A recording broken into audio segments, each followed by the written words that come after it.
Lutimba wano ku Simba Peter Kibazo mu studio zigikwanjulira sibyeyo otya ampulirize yakoze olwaleero weebale wonna osinziro otuwuliriza tukwebaza okubeera ng'okola bw'otyo lunaku lwa kubiri ennaku z'omwezi 13 omwezi gwa Agosto. Nina Richard Baguma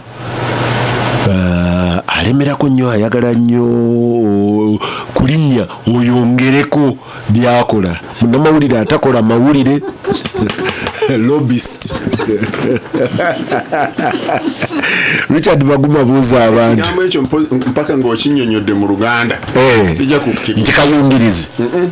tonguyingiza baburoka kati ndi buro balamusizza mwebali okutuwuliriza n'abatulaba mwebalire ddala okutulaba ekitiibwa nze kisooka eri Katonda tuleeta wano n'atusobozesa mu buli ngeri era mwebale abakoze nga bo bebazaamu akensuso bali abatakoze nga mirimu gitaliiwo okukola buli kye tusobola n'ekisoboka. Wamu ne Richard Baguma nina Ibrahim Ssemujju Nganda mubaka w'abantu b'ekira. Ssemujju buuza abantu basaba ne banyabo. Assalamu alaikum wa rahmatullahi wa barakatuh. Balamusiza mu nyala Mukama Katonda w'ekitiibwa. Ampuliriza of course ndine Baguma wano. Baguma muwangule eri mu byakola nga lobbyist ava mu parliament bayina etteeka lyabwe ery'omwenge. Manyi nti kati abanywi basanyufu Baguma etteeka lye baali batwala terisobodde kufuna light of day. Naye Baguma bwe tutuukidde wano weekend enjega yagwa ekiteezi. Abantu we twatuukidde olunaku lw'eggulu nga baga nti babadde bakajjayo emirambo 21. Ndowooza nga 6 babadde bakyalemeddwa okuba identifyinga. Manyi ndabye abantu bangi bakyakuba enduulu baga nti abantu baabwe gye bali. Ekiteezi nagendayo ku lw'omukaaga. Omu ku bantu benkola nabo yali abeera sayidi y'eri eya bangamba ebyalo 3 ekimu ekitunudde mu kiteezi omukyala yafiiramu naye. Kasasiro yatambula batugambye mita 8 okutuuka ku nyumba yabwe nemuziika n'afa n'omukozi we. The only fortunate thing for the family nti bo baasobola okurecoveringa omulambo emirambo gyombi. Naye several things for me nze njagala okubuuzaako ebibuuzo. Nava ekiteezi ssaawa emu ey'ekiro nga ku ssaawa emu ey'ekiro gavumenti ya Uganda lwetuuse ebimotoka byayo 2 ebisooka bino ebisima nga lwe bituuka nga ku saiti kuliko ebimotoka 3 ebyaliwo. Ekimu kyali kyapangisibwa omwami w'omukyalo oli eyafa Dr. Kawuki yakijjaawo ku cementers. 2 babifuna mu ba contractors abakolera gavumenti nga okay byosobola okuyita ebya gavumenti naye 2. Ekimu ku byo ekyali ekya gavumenti wakati nga kikola omulimu kusanga 8.9 kiba kikola amafuta negaggwamu nga kiri ku site nga tebalina na backup gaweddemu nga gyekiri waggulu kasasiro naye nga amafuta gaweddemu. Kakati abantu ba bulijjo ne bagenda ne baleeta ekidomola jerrycan. Kati bwe baleeta ekidomola ndowooza yali avuga tractor n'abaga nti anti eno type ya tractor eyo backhoe etambulira ku njegere nti bugiibwamu ekyo ekidomola kya liita 2 nti tekisaasaana na ku floor ya tanka. Okutuusa ne bagenda awo ne baleeta ndowooza kapaka motoka kalinga akaliko akatanka emabega. Oluvannyuma ne barefillinga ku ssaawa nga 10 n'ekintu nga waliwo abajaasi because for me it's about rescue, recovery ne evacuation. Nga waliwo abajaasi bazze nabasangawo ne kamanda nti waabwe sigenda mwogera linnya ne twafuuka ba mukwano because me my interest kwali ku evacuating mchala gwenkola naye afudde nga njagala bamugjewo bamutwale Mulago kati nga ndi selfish essaawa eyo nina interest yange eri specific twali no Honorable Segona nga fembi interest yaffe yatayingidde wamu tulina abe twagala okujjawo n'omukulu oyo nga alina abajasi nga unit esooka ey'abajasi bagiyitaani company ebamu abajasi bameka depends either 20 the highest number can be 20 ono yalina nga 12 to 15 about 20 between 15 and 20 naye nga tebazze kuyambako kutaasa bantu baze kuba mukulu nga bazze n'emmundu zaabwe kukakasa nti abantu bano tebeekalakaasiza wano era nga bakutte emmundu n'omuggo buli abantu lwe basembera ngaga nti awo watatuletea tabu watowe ne basooka ne babagoba ne babongerayo eri ne babakanga kati nga neebuuza ng'eggwanga we can have accidents mu nsi z'endaba nnyingi nnyo first respondent mu mbeera bweti gabeera magi kati wano tetwayinawo prime minister's office Lilian Abel namusanga ne mukyala Kisaka ne deputy wa Kisaka ne road mayor nga babadde mu meeting nga actually ayinawo an semblance of rescue Uganda Red Cross yali azenga nti tuzimbe wano tent baji triage nti go tujje eri tumukebere tukole tutya baba bali awo wa tractor n'abaga nti abaye awo muli muveewo wano wendi ndabye nga wakyaliwo crack endala tuyinza okusibanga tutuusaawo we muli naye nga Uganda Red Cross yeeyinawo akafaanana prime minister's office eyina okubeera ne yeeyina disaster preparedness ewabanga Hillary Onek ndoza yeri Lilian Abarakat nga ali awo good person very nice person naye nga that's about it Richard rescue response evacuation ebangamina okungamba n'amagye gayina unit gye bayita rapid rescue and evaluation oba unit something like that kulirwa koligwa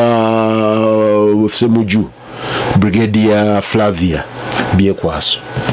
bali manyi yagenda kusoma nze kugamba nze kati simanyi kyoyagala njogere because ogambye weebuuza as a country ne weddamu ki nze njagala bale kwebuuza naye lwaki okoma kukwebuuza kyensooka okukansoke kusaasira yeri mulabu gwe wali anoonya yali andi twali tukola naye mukyala Brenda Kawuki unfortunately yafudde n'omukozi we condolences singa oyo teyaliiwo tokiddamu kino wandigenzeeyo sagala okiddemu nandigenze naye Kasubi wandibadde wa mukwano n'omuserikale maybe not n'omuserikale naye Kasubi bwe yakwata omuliro ekiro ekyo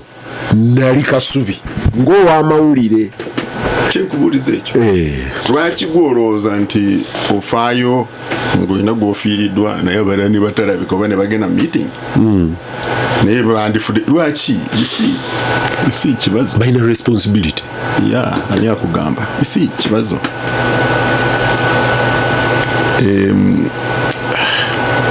bw'obanga obeera mu kibira olina okutya omuliro naye osobola okuba nga gwofumbisa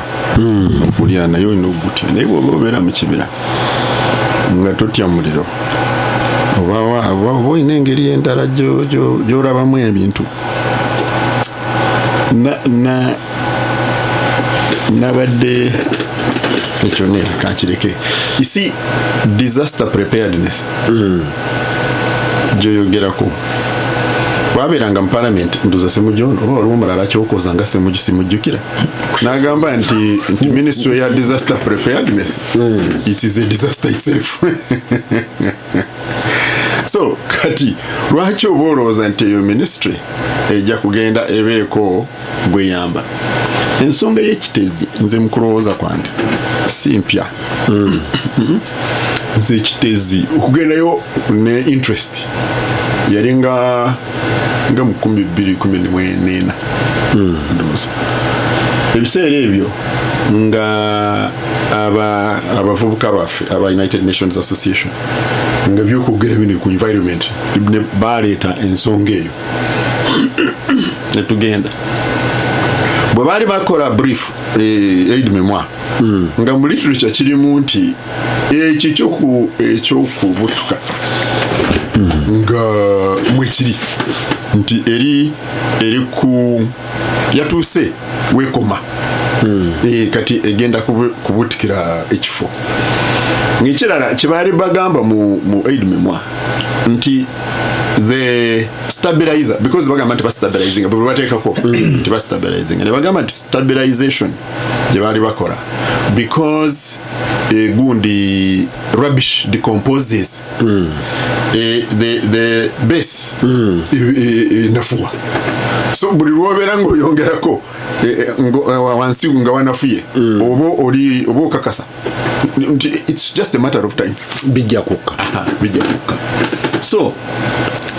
kyenva nkugamba bulijjo nti nze ze bayita accident ku kkubo ezimu ziyita crash sizita accident kuba accident kiba kitegeeza nti ne bwandibadde nga weetegese kibadde kigenda kubaawo wabadde tolina engeri gyokigaana okubaawo but bino bye tuyita preventable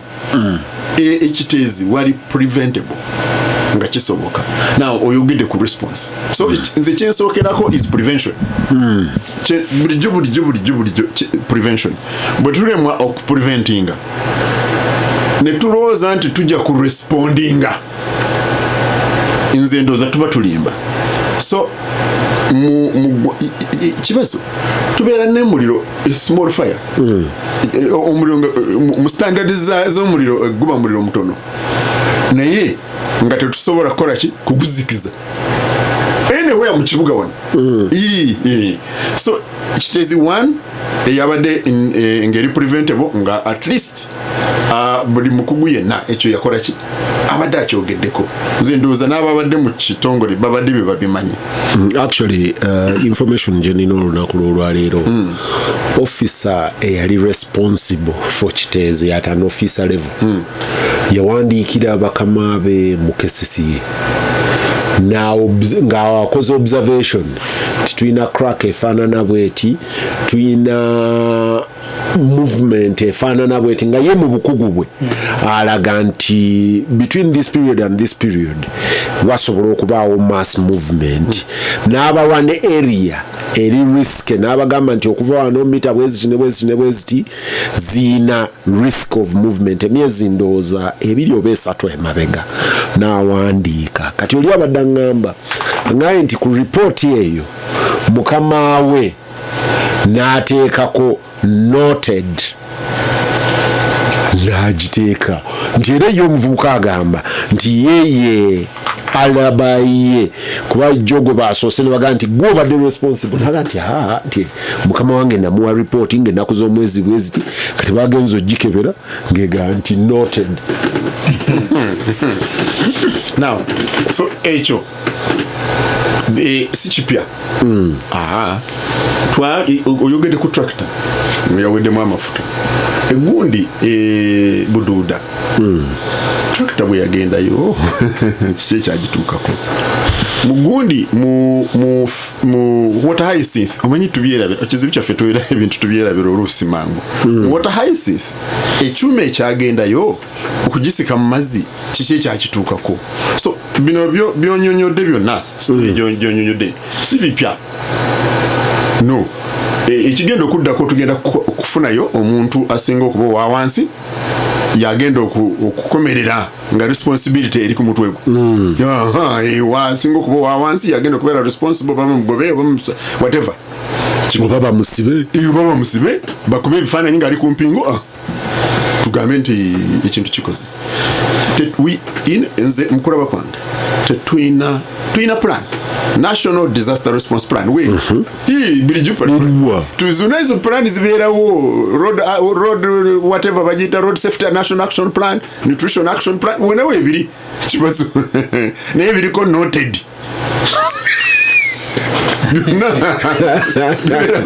bibera noted.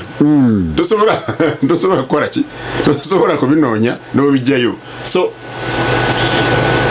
mpaka it's because you see for me Kibazo nja kuddayo ku nsonga gye njogera bulijjo nti kino kya byabufuzi is a governance question. Yes, nti mu bintu by'obokola ekyokumwanjo priority kyekiriwa. So ekintu ekigenda okugamba nti kiziiza oba kirespondinga nga waliwo ekibaddewo ekyo tekiri ku mwanjo. It's not a priority. So Kibazo some 21 people abantu babiri actually leero ndabye wano bagamba na wakana n'omuntu ne mugamba nti nze because ekitezi bwe nagendayo that time nga waliwo abalina plot sawa waggulu okyo kifo ki balonderako ebyo baali balonda nga basulawo asula abikuumye kwa waliwo abajja okubikola ki okubimukimako ku makya. Era bangambye abantu ababadde babeera ku borderline eri ku mwala abantu bayo ekitezi baga nti yakuweeyo ennamba akulimba nti abaana ababadde basula wano ku layini y'omwala nti tebali accounted for. Unfortunately teriyo abamanyi teriyo abaclaiminga. So oli bweyangambye bwebangambye basoose okugamba abantu abamunaana ne mugamba bwe baba bali nga tebawera bodies recovered. Bwe baba tebawera 3 nze sijja kutunulayo nga tebanaba kuwera 3 nze sijja kutunulayo because nagendawo nendaba ekyali kiriwo. So ebintu Kibazo obidescribing ebirungi biri noted kwebitambulira ku noted. Ono si constituency yali constituency era nabadde ngenda kusaasira nabadde netegeko babakiikirirako nisibu ebintu biri noted kwebiri kwetutambulira kino kigenda kugira kigende kino Kibazo kitwogerako nga tewali nnyo. Ssemujju omanyi nayogera ne Brigadier Flavia Byekwaso ne Nganda ye unity anti unity nti bamuwa deployment ne bamuwa omulimu era unity bagenda kugizimba nti naye amagye tegasobola kubeera na redundant resource ng'etuddaawo. But that is now at response level. N'eriyo ministry eri responsible for disaster amagye gabagongerezaako. Ministry teriyo ziri store za World Food Program. Ministry terina era byegaba etera kugaba bya World Food Program bibagiwadde. Isi Peter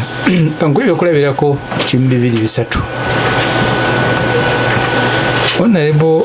yali member wa parliament kubanga aveeruteeyo erinnya njadijjukira n'agwa ku accident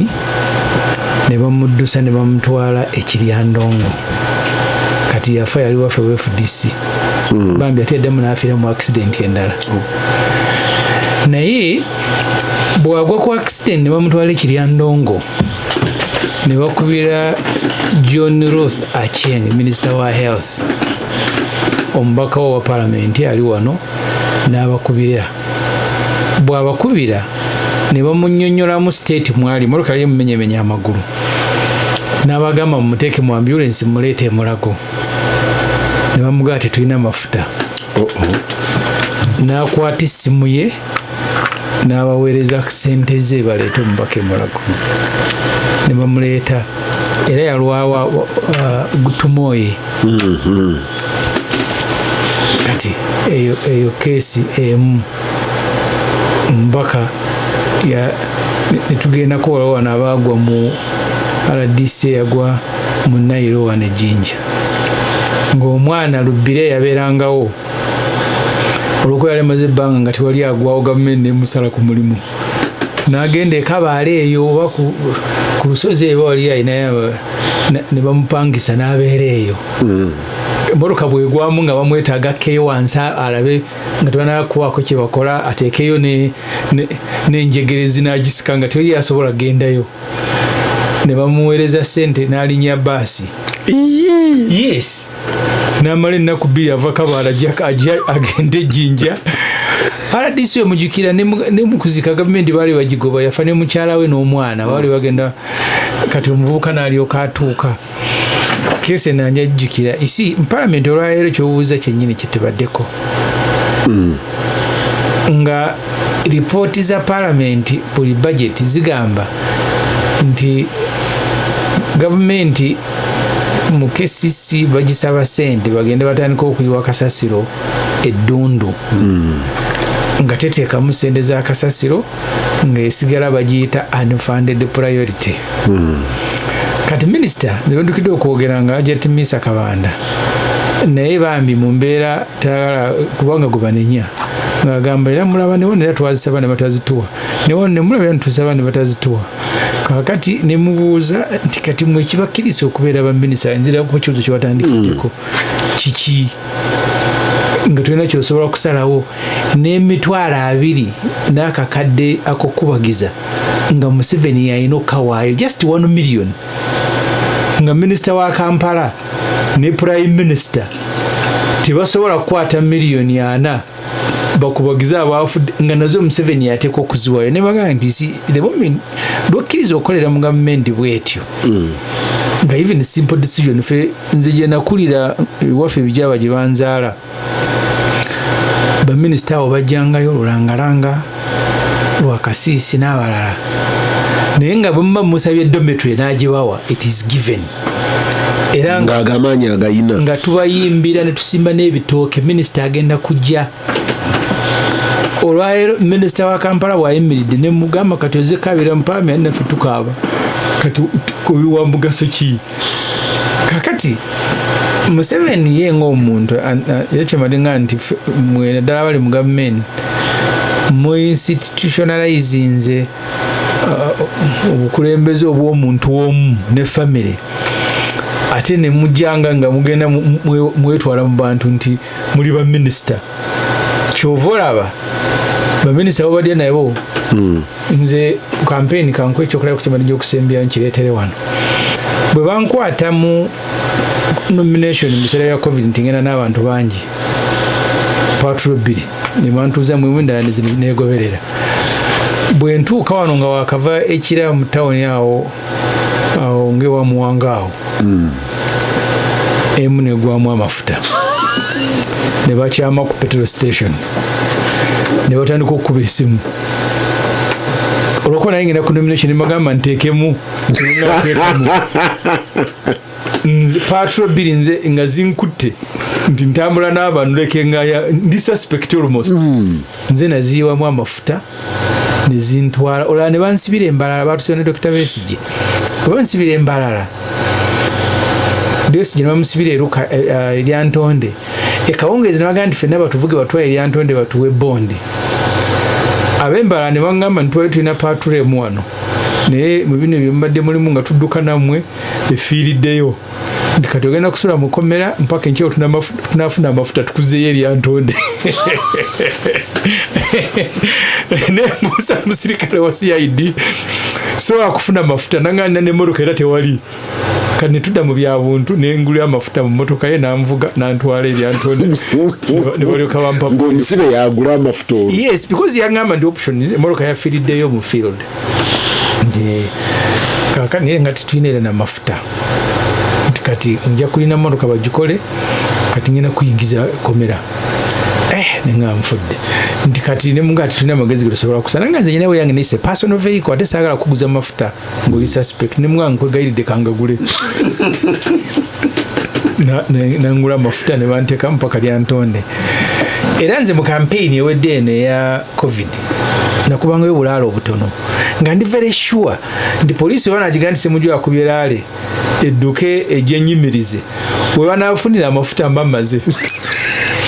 era bwe nakola campaign bwento okugimala nga ndi sure tebasobola kuba n'amafuta kakati eggwanga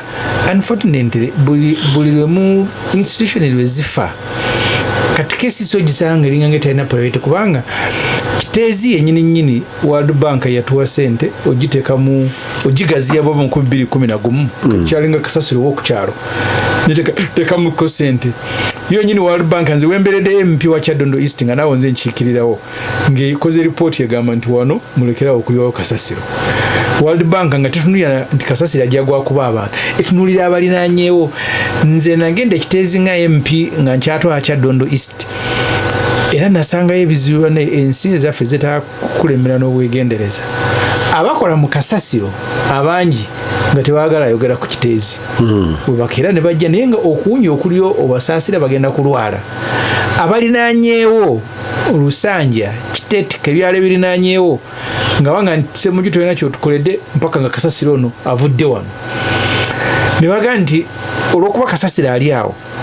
baleeta embwa ezifudde, baleeta buli kimu, ebinyonyi ebirya kasasiro mu nsi yonna bivuddeyo ne bipama ku mabaati gaffe. Enju amabaati agali maze emyaka 5 gamala 3, ebisolo byaffe bifudde, embwa zibiruma, leke nga bawangalira ku bunkenke. Kati nagenda n'omuliro gwonna nga ngenze kuyombesa bakasasiro benasangayo ne baga nti abaana tubaweereredde wano nga tulonda obucupa tukola ki ne bintabula ate nga nabo bamukulu nga balinyanga abasigala ekirekawo. Sigala yali akozesa abaana abali munda almost 2 abali eberu nga nti Ssemujju bw'otaggalawo sigala oyo todda. Ngenda okutuuka munda nga baana nti bw'oggalawo sigala tetulya. Ffe twatwalira butwazi coffin. Coffin? In fact, twatwalira butwazi coffin. Batulwana kubeera netteeka muri twakuyambako. So kati ekizibu ekyabadde kiteezi. Buli ayimirira okugateri yagamba nti ayita manyi nti kiteezi ejjudde tekyasobola. Twade empowerment waire kawungeeza baka buli omu nayogera byayogera. Nze Masaka we nasomera wa mama wange omutungo wa Gikalima Nasulanga nga kasasiro akuŋŋaanyizibwa Masaka abantu bamugwa ne bamuyiwa mu bitooke bakuyira akaloole gwe n'olondamu ebicupa n'osigaza ebibika olusuku nga motoka zisiba zimutambuza omwo bagula. Kati wano ekiteezi kasasiro ali omwo asinga obungi singa yakulaakulanya ebyokulima abantu abalinaanye wano. MP omwada tugamba nti ekizibu kyandikirwako segregation ono twalira wamu embwa naki. Kati gavumenti zinali ndowooza nalina mukwano gwange ku American Embassy omukyala nga munyiivu nnyo yali Shajedi Affairs ku American Embassy naye ng'ekimu ku kye baakola ku American Embassy is disaggregate kasasiro disaggregate amacupa agaatika mugateeke gokka, plastic mumuteeke yekka, ne bino ebivunda mubiteeke byokka n'obuveera bajja ne babigatta. Kakati ekimotoka kya kasasiro bwe kyajjanga nga bo bye baayawudde omwana akwata ayiwa byonna babiyiwa wamu. Kati ng'agamba nti effort yaffe n'okufaayo konna nti ng'ate tebibafiira wala bibafiira mu maaso awo babiyiwa ku kimotoka ne bayiwako. Naga nti can't they understand that kino twakikoze njawulo. Kati ekizibu kasasiro awo eyafuuse entuumo n'avaako kulumuka agende atta abantu fe abalima tumuwagala mbagambye national water kanjoyedde ekigambo abantu banansi B bamuprosesinga bulungi n'afuuka manyiwa abantu ne bamusomba nagwawo. Tubeera tutya the same investment nga gye twakola mu national water oyo solid waste tumugula sente nyingi. So kati ye effort gye twali tuyina ne bwe tunagenda mu baana basaba ebyamasanyalaze ebyaki ebitandikirwako eby'omuntu atagenda ku investinga kola masanyalaze kwe kuteekayo biini ne effort ne twawula kasasiro. In fact ne bano wenyini abakolayo gavumenti bana banoonya obucupa. Nze ndowooza sente ze bafuna oyinza n'okusanga gavumenti nga yazibawadde ku kwawula nga kiteezi yali wadde tafuuse entuumo. Buli omu najja n'agamba wano ntuumo. Ekyokubiri Peter abantu abo abajja siroole kuba nze sikiriza ne ba MPs abamu MPs abamu balabye abantu abali awo bali ku ttaka lyabwe oli ne waba ali ku ttaka lyo naye ng'olinaanye volukano. Sinza kugamba nti oli olukuba olina tayito nga wooli olusozi lugenda kwabika lukutte. government basengawo ne babeera kumpi wali almost nga kasasiro alebeetera ku mabaati gaabwe. How? Actually tulina we twasanze nga borderline ne kasasiro is about 10 meters. Yes. Nenga waliwo amaka g'abantu nzigota kubanga mu nnyinyo nenga webali era babadde tebaagala na kuvaawo. Ethiopia bwe baafuna disaster efaanana ng'eyaffe yawe simanyi walimu ne landslide abantu bafaana mu 15 115 owe yali Maputo gye baafa 16 leke wabaddeyo ku example z'okulabirako nti entumo za kasasiro ezo zitambula okusooka sittaka terinywedde nga twali tulina kuyigira ku ezo ne tutaziyigirako kugate abantu onoonya gw'onaavunaana ovunaane minisita ovunaane kisaka ovunaane director gavumenti yonenene yeebakira ku mulimu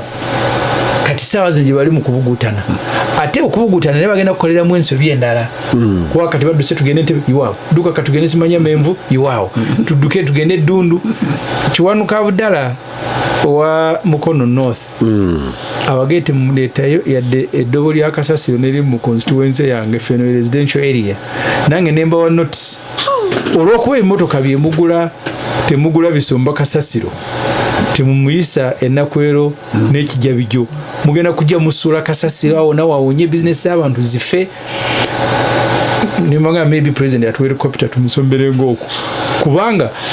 buli waita otandikira wano mpererwe okuwunya okuli awo ate n'abantu abamukolamu abamu tebamukkiriza nakutuuka eri njiiraako wano nina we nasanze kukubo nga disaster emaze okugwa nasanga londe ezisoba 40 ezirinza okutwala akasasiro naye nga kukubaawo nga wakava empererwe eriyo we batikkulirako ebiveera by'ebicupa bali ku kkubo omulina okuyimirira ne mubalinda bamale okutikkulako bye batikkulako basootinge bye baagala beeyongereyo. Nze ekkubo ndikozesa nnyo eryo naye ekkubo bisikole ebimotoka tebabikola ebimu kutwala kasasiro ebirala bitrakita ebirala like nga abantu bonna abawangaalira eyo bonna babatwalanga kasasiro tewaliwo okuwa kitiibwa abantu. So nze ndowooza nti kikaluba nnyo gandi gavumenti negenda kuyiga naye no yalibadde lesson ekitandikirwako obutaddamu kupayiringa kasasiro okufuna amagezi agamulongoosa nage agende mu bitooka akolenga ebijumusa at least in the bare minimum ekyo kisoboka. Kati bana bagala omusunsula bamujjemu amasanyalaze bwe kiba kitutteko obudde at least ekitandikirwanga bw'omujja ekiteezi nojja n'omupayiringa eddundu era bwe asobola okwabika ate bw'ayabikanga amazzi ge gamutwala amazzi togazanyisa bw'ogendaawo ng'omalako constituency yange oyingira kyabakadde awo kijabijo wakomawo wansi awo enkuba yatonnyako nereeta amazzi netwala akatale abakyala bagenda okera ku nkyanga emidaati giriwo nemeroni zagenze amazzi yes ku kkubo nga tekaliiwo nga bakatutte amazzi wagalaba kye gaakola mu katonga ne galeeta ebintu byonna byonna ne gabitwala. Kati enkuba etonnya nga kasasiro nga takkiriza amazzi kutambula nebona bitwala eddundu esobola okutonnya nga y'amaanyi nemukusa negenda nemukuba abantu. So ekiteeka okutandikirwako kati nga tuvuddeko ebyokulya abantu abafudde ebyokulabirira abalwadde naki ekirimi kyosubira nti ne cabinet yali convening meeting because kasasiro teriyo n'omu atalina kasasiro ne bwoba oli wakitiibwa nga okuumwa amagye barakisi namba era namwe ku makya kasasiro mumufulumya. It is a matter gy'osobola n'okubanga kati ng'oggyeko abantu abafiiridde wali ekiteezi n'amayumba kati ate ne kasasiro yennyini naye efuuse crisis tumutwale wa Nabye road mayor asibidde Ntebe road mutukkirize tuleeteko eno tubawaddeyo omwezi gumu. Yaŋŋambye nti neeyo nayo bwe babawo emyezi 2 baleka bajjuzzaayo nti era nayo crisis. Batugambye nti Kampala bunaku erina ttani 25,000 deyire. Kampala ewaffe ndoza tetubala tusomba busombi abangambye nti actually nowewammwe abeewa Kiso yemu kuzaabadde arguments nti emmotoka ezisomba e Kampala n'ezimu ezimujja mu Wakiso bano abamusasulira ssente nazo zibadde zigenda Kiteezi. Tokyasobola kwawula Wakiso na Kampala. Omuntu ali enaalya ali ekireka tuyinza gamba nti tali Kampala. N'amakubo gennyini okusalawo Kyambogo gisale ku Kireko gayindi kati wano tujja kukoma wano. It's no longer possible. Kati planning yo nayo eya Kampala Metropolitan kinadde mbabuuze gwone magamba ne Kasasiro eggwanga bwe tuba twatandika okumuyiwayo nga tuli abantu akakadde kamu katuli obukadde tugembe nga 7 buli around here tubeera tutya ng'omuntu akyavuga Kasasiro n'amugja Ekyengera n'agenda Kiteezi oli n'ava nti abaawo Ekyengera balinawo ensangi ka site nti naye kajjudde gavumenti yaliwadde identify nze lumuna wandikako atiko nali nkyali mu mawulire Katikkiro Charles Peter Mayiga nga akyaliro yanankubirako nange n'atiko njagadde nnyo kweshoni yange ku mulundi ogwo yali gavumenti twali twakasaasaanya compensation ku Entebbe Expressway nga compensation abantu okubasasula baveewo ekkubo liyitewo biliyoni zaali 2 naye nga zigenda biliyoni 2 nga zigenda kubeera 3 wano ku bypass eno etandikire Namboole twasooka ntuwa biliyoni 8 ntwongera endala 8 kati question gye nali mbuuza nti katuli mukola Masaka Road nga tibanakuzimbawo zikayina naki lwaki tetugaziyaawo olumu ekkubo ne bwe tunakolako kolansi ekitundu bwe tunatuuka ogaziya nga tugenda kumenya kayina nga ziwalayo bamenya Peter Kyalwajala Kira olwo kayina gye bamenyayo Kyalwajala nga katale mpya ng'ogirabya ddala oli yagisaddemu biliyoni nga 5 kati yo bamukompensatinze mmeka kati gavumenti kyeyina okukola it's not late kwe kubanga Kasasiro buli highway gye ziri ebitundu ebirinaanyeeyo ab'Ekyengera ab'Nateete abamutwala eyo abali eno Kawempe bali luddawa naye gaba ne bakera ku makyanga bavuga emmotoka buli omu eveeri ne basomba Kasasiro kuba kati badde bagaba mutwala eddundu ole mpimu nga tugamba nti sente ezimutwala zigenda kubeera ddabo indeed kuza olugendo luwezi mafuta genda kwetaaga maanyi so nze ndowooza nti Kiteezi maybe kitujja mufunamu nga tumaze okuziika ab'Enganda zaffe abafudde Katonda abasaasire kwe kuzuukusa gavumenti eno eri mu tulo emanye nti nno planning tekyasoboka kukolebwanga wali ekibuga wekyali ena kukyuka tokyayinza kunoonya wakweka Kasasiro kozi Kiteezi akyo badde bakwekayo mukweke abantu ne bamukwekula ne balondamu obw'okutunda yo gavumenti neekomawo kyobula president yagala kati abo abasengawo ani abakkiriza okusengawo anvuliriza nkomawo tutino wano ku Radio Simba Peter Kibazo mu studios ojwangu Richard Baguma ne Ibrahim Ssemujju Nganda Baguma mpuliriza Ssemujju naye bottom line eri ku funding KCCA ku banduulu sente zalema aba planning aga nti tubadde ne plan okumala emyaka nti n'eddundu okumugula ziri ekazi 13 nti bw'otuwa sente leero we can operationalize nadde n'omuloading aga nti tetukyanoonya landfill wakujjuza bujjuza Kasasiro tunoonya Kasasiro we bamuteeka n'akola mbadde wano ng'omuntu bamuyita I think Jimmy gampeereza nga nti solid waste ava mu National Water and Sewerage Corporation at the moment yaggwayo ali process omala kola order tali awo nti ab'emmwanyi abaaki baamugula baamumalayo ennaku zino mbadde ndaba abalufula zonna Kaleerwe meat packers loole ezireeta ente n'ebisaanika ebibeerako ebisubya ebyo byonna babikwata ne bakwata obusabe bajje mu lufula naki ne babitikkako nali ne Dr. Crispus Kiyonga ng'atikka obusoobo okuva e Kampala ne babuvuga nga babutwala ekaseese yali alima miyembe michungwa nanansi ngaga nti bino bina vali okufa obufinga era abivuga n'abizaayo kati lwe nasembayo omusanga namusanga kushirato naga nti waayi nti nalemererwa okugaziya wennima okutuuka ku kyenjagala nti ab'embalala bannyingirira bwe baleeta ente abantu loole bagiragira mu kudda eyina okudda n'obusa eyina okudda n'ebisubi na buli kimu babikomyewo babiteeke mu nsuku kati ono ngaaga nti kitegeeza nti potential already weeri kati it's a funding challenge, it's a planning challenge. It is none of those.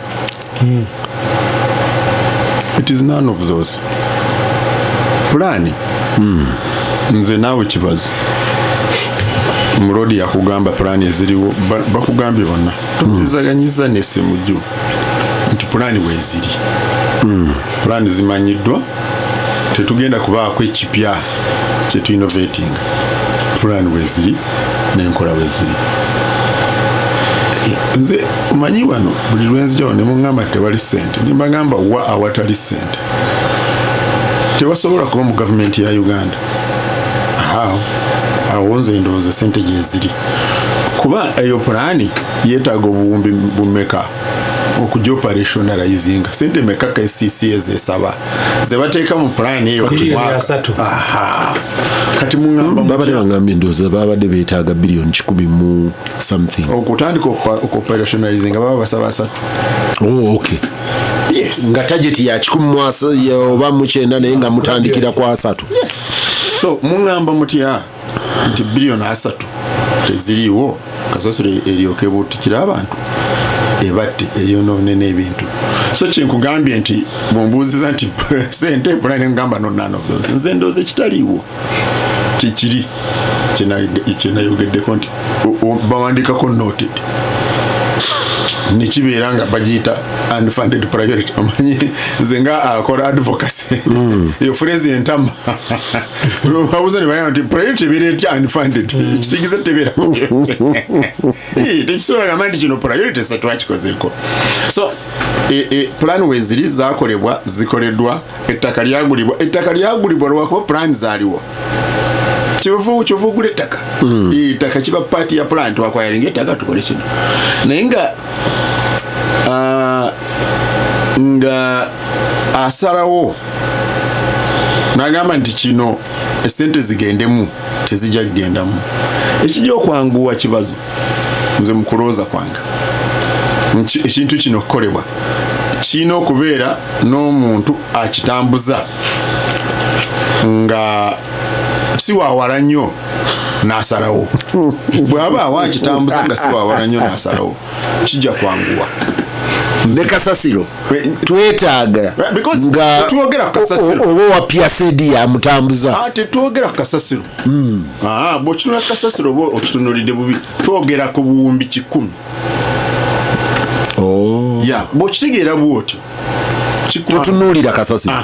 tutunuulira the input kati awo omanya nti kijja kusoboka okukitambuza naye bwe tubeera mu bino byakwetooloola ng'eyo ensonga tetugitaddeeko birowoozo tujja kubanga tukyabuutikirwa kasasiro so tukole kyetumanyi nti kyekikola tukole landifiiro ejja kukolebwa tubadde mu palamenti Baguma effectively agamba nti gwe kisembeze wali olabe kyenzikiziganya naye mu palamenti mbagambye minisita wa Kampala bwayimuse n'akaapakaaba nemugandika tugwe deputy speaker tayebwa at least gwogendagendako lwaki bwogendayo omusajja tomugamba nti salama gezi tusereze kasasiro kuba bw'osobola ogendayo oba okyajjukira giri bati Bukenya weyagamba ndi bandi bubi naye nsibambi amperekereko ngene ndaba omukulu naye ng'agamba ate vice president it's a problem mu Uganda kuba kati saawa zino gweteebereza onnyonnyodde oba bagiyita excavator nakati saawa zino minisita atugambye tukyanoonyayo kankoyese fandi mu Uganda bwe kimu twakitanga tractor ne bwe basi tractor tujite tractor ndoja kutegera ne basi tractor tukyanoonya endala nnya kubanga ye muwada akikira ekitundu atugambye nti bo balowooza nti gavumenti nayadde okugyayo ekota ebintu ebyayise tenakugyayo yadde ekota naye gavumenti ne saawa zino ekyanoonya bitrakita bigenda kugyayo kasasiro kati nzikiriziganya 100% ne Baguma nti ebintu bino okutambula byetaagisa because okujja bakupretendinga wantufuga omuntu omu maybe n'aba muri ku lusegere family bana abasigala kyowa nze banga limaze mu parliament nze siinaako mu ofisi ya minisita nyala ngenzeyo ne mugamba nti abekira bayambe kino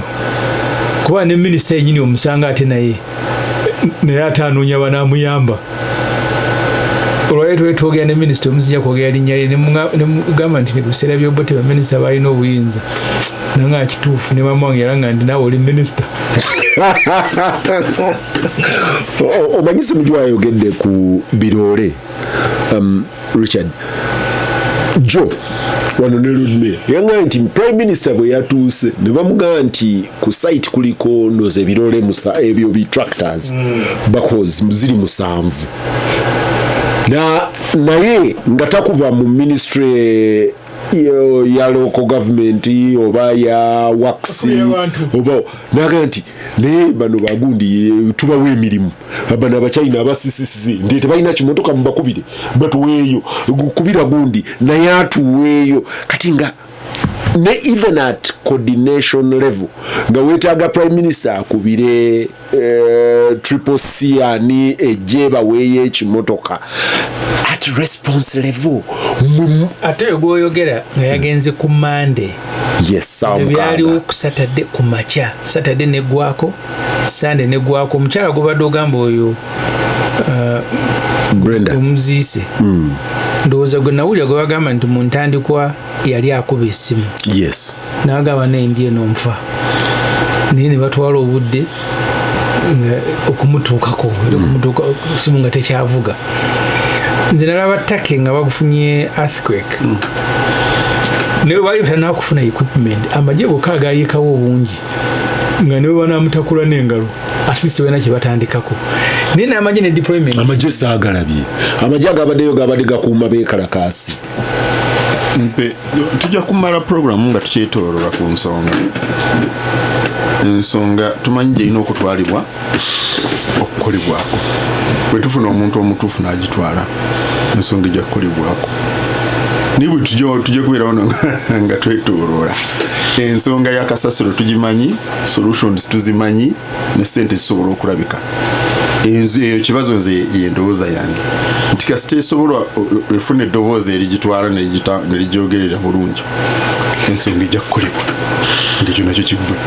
of course eriyo abaogera ku response ya disaster Sembusi ne Taylor mbirabye ne eriya kugamba Ssemujju nti prime minister at least ye yagenze aga nti maybe mwe ng'ababaka ba parliament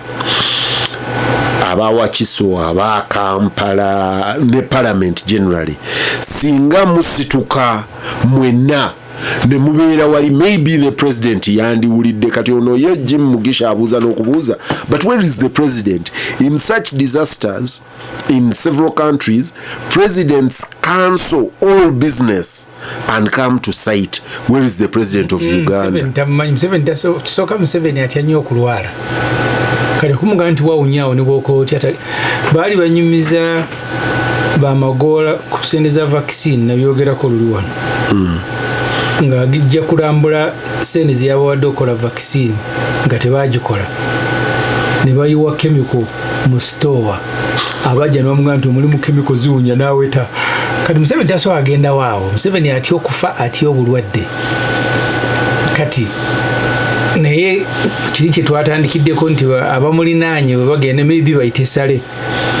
bwanajja n'alambula sente asobola n'ozikomitinga ne cabinet tulinde bano mbawudde baga cabinet egenda kutuula oba nabbanja akoola n'ebitongole byennyini bya gavumenti nali n'abasajja baadde bazimba enamboole aba UPDF naye nga can you imagine ojje n'owagamba ntuli engineering brigade tetulina yadde mixer tupangisa mpangisa. That's what they told me. Wakati bazibagulidde. N'owagamba nti obusobozi bayinginya babalina n'abaana abazimba buli kimu babimanyi ne equipment bapangisa mpangise. Kati ne bajja ne bagamba mbu engineering brigade si ba engineer babeerayo. Kati government nze Peter nagwa ku accident nga ndi mu observer 2022 nali nva Masaka. Fuso ne ntomera nga ndi mu kamotoka ne kagwa ebuwama. Naye nga breakdown yegenda okujjejjewo emmotoka eri Masaka. Ku poliisi awo wonawonaawo ate nga kuba Masaka libeerako accident. Nga tewali Haji Maka e Masaka gwe twalinda. Naye kati nali ndi mulwadde nga banzijeewo jamu n'akwata sayidi ne sayidi emmotoka tesobola kuyitawo. Osanga ebimotoka nosobola kujinja road nti ekimotoka nti kifiiridde awo. Like ebintu mu Uganda byogamba nti Kitezi is just one of them. Elia kugambye nti you people are talking about Kitezi. Karuma is about to happen as well, and these are things that happen every day and we expect and nothing will be done. Omanyi nti Katonga batuteekerawo olutindo luli temporary. Kati emyaka tetugenze mu ebiri. Baguma yatugamba bagenda kuzimba ng'olwa ku Entebbe Express. Era lugenda mu maaso. Simanyi emyaka gye lunaamala. In fact navuga n'okuyitayo n'empitayo ne tractor kati vudde because navudde okuziika empuumudde natwazise yesterday sister wa mama wange so nakumye olwaleero tukyatambula ku bibaati. Iyo nabagamba wano nti eyo temporary egenda kubeera permanent. Kikomya. Ampuliriza neera. Kikomya.